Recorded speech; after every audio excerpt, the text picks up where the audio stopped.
people think they know this story. Bernie Madoff has been arrested. They think it's a story about one man.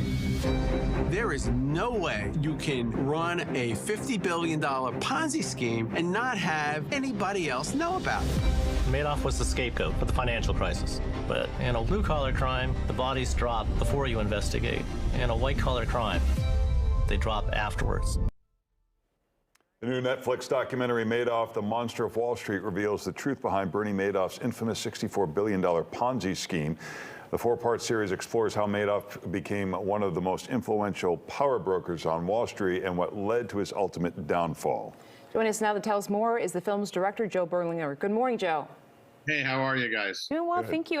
First, when we look at this story and the number of investors, wealthy, high-powered investors in New York, what did you see about his personality, or what drove him to be able to reach such heights in investments?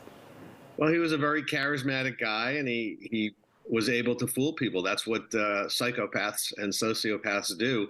But I also lay some blame at some of these sophisticated investors. They should have known better. The red flags were glaring.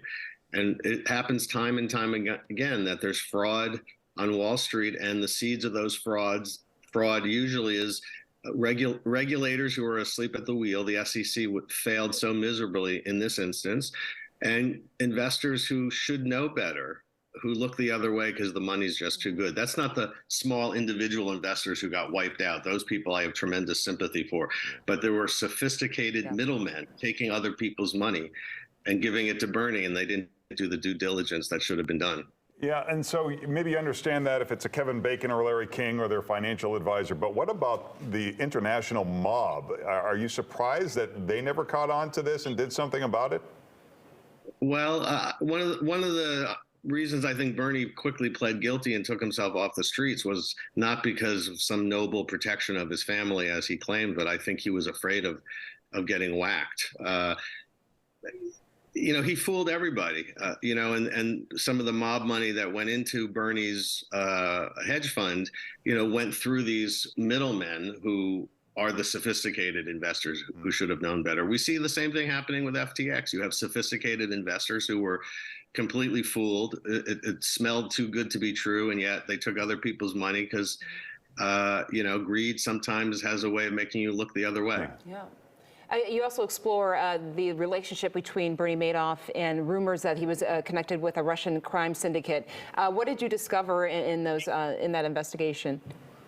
Well, it's not so much that it was an investigation. It's just a lot of people theorize that one of the reasons he took himself off the streets is that there was, some dirty money that he caused to disappear, and the best place for him was in prison. Mm-hmm. Was there a day where he said, yes, I'm already a successful financial guy, but I need to shift it into high gear by doing this thing that's illegal, or was it not so cut and clear?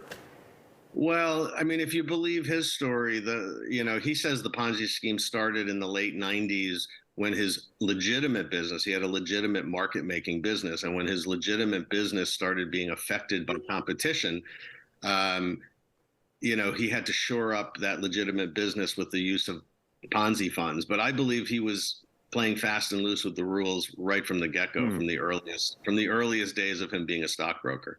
Wow.